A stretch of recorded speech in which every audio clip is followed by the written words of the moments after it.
ஒரு தருணம் வரும். ஒவ்வொரு பையனுக்கும் ஒரு தருணம். அந்த தருணம் சொல்லுகிறது, யாரும் வரமாட்டாங்க, யாரும் காப்பாத்த மாட்டாங்க. அந்த தருணம் வந்தா அவன் குழந்தை இல்ல, அவன் ஆணாகிறான். தாங்க முடியாத மனநிலைதான் அது.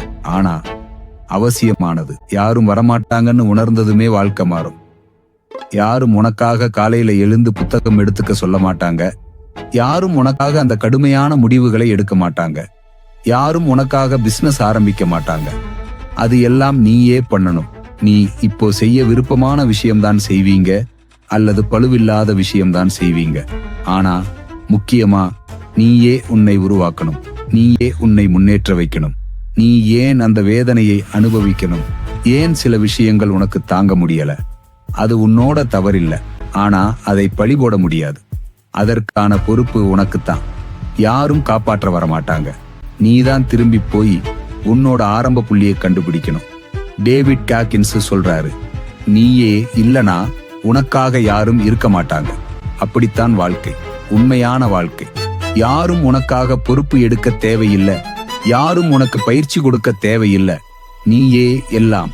மிகச் சிறந்தவராக மாற வேண்டிய பாதை தனிப்பட்ட பாதைதான். அது வெறுமனே தனிமையான பாதை இல்ல, அது வெற்றியின் பாதை. நீ தனிமையா இருக்கிறாயா அப்படின்னா நீ சரியான பாதையில் இருக்கிற. ஏன்னா கிரவுட் ஒரே மாதிரியா தான் இருக்கும். அவங்க லெவல்ல நீ இல்ல. வாழ்க்கை நியாயம் இல்ல. நீ என்ன செய்ய போற?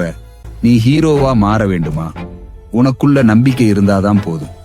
உனக்கு வெற்றி பெற வாய்ப்பு குறைவாக தான் இருக்கு. நாம எல்லாரும் அப்படித்தான். அதையே நினைச்சு வாடாத. காண்ட் ஹர்ட் மீ வாழும் மனநிலைதான் வாழ்க்கையை மீட்டது. நீ எங்கிருந்து வந்தாலும் அந்த அடிமைத்தனத்திலிருந்து வெளியே வரும்போது உனக்குள்ள ஒரு ஃபயர் இருக்கணும். அது சொல்லணும், என்னை பாதிக்க முடியாது. நான் ஒருத்தராய் இருந்தேன், அந்த இருளை தாண்டினேன். யாரும் என் பின்னாடி இல்ல, நான் தான் என்னை தூக்கினேன். அதனாலதான் நான் இன்னும் நிறைய வேலை பண்றேன், யாரும் பார்ப்பதில்லை. நீ தனிமையில உயிரோட இருக்க கற்றுக்கொண்டா உலகமே உன்னோடது.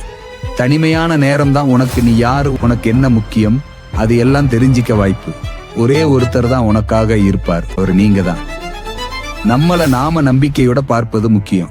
அதான் ஆரம்பம். மிக முக்கியம். டெக்னாலஜியை மூடு. அமைதியா இரு. உனது உண்மையை நேரில் காண். பிழைகளை ஒப்புக்கொள். உன் முகத்தை நோக்கி. அது நாட்கள் ஆகலாம், மாதங்கள் ஆகலாம். ஆனா உனக்குள்ள பர்பஸ் வெளிவரும். முக்கியமா யாரும் உன்னை காப்பாத்த மாட்டாங்க நண்பா. உனது வாழ்க்கையை மாற்றியது நீயேதான். இனிமே நீயே உன்னை காப்பாத்தணும். மன்னிப்பு வேண்டாம, பழி போட வேண்டாம. மாற விரும்புகிறாயா அப்படின்னா உண்மையை நோக்கி. உனக்குள்ள தீய உயிரோடவை, அதை வளர்த்துக்கொள். யாரும் உனக்காக வரமாட்டாங்க. இது எல்லாம் உன் வேலைதான். இந்த வீடியோவை கடைசி வரை பார்த்தீங்கன்னா உங்களுக்குள்ள ஒரு தீ இருக்குது. அதுக்காக நன்றி. நீங்க இந்த சுயுன்னத பயணத்தில் இருக்கீங்க அப்படின்னு நம்புறேன். லைக் பண்ணுங்க, சப்ஸ்கிரைப் பண்ணுங்க. இந்த பயணத்தை தொடர வைக்கலாம்.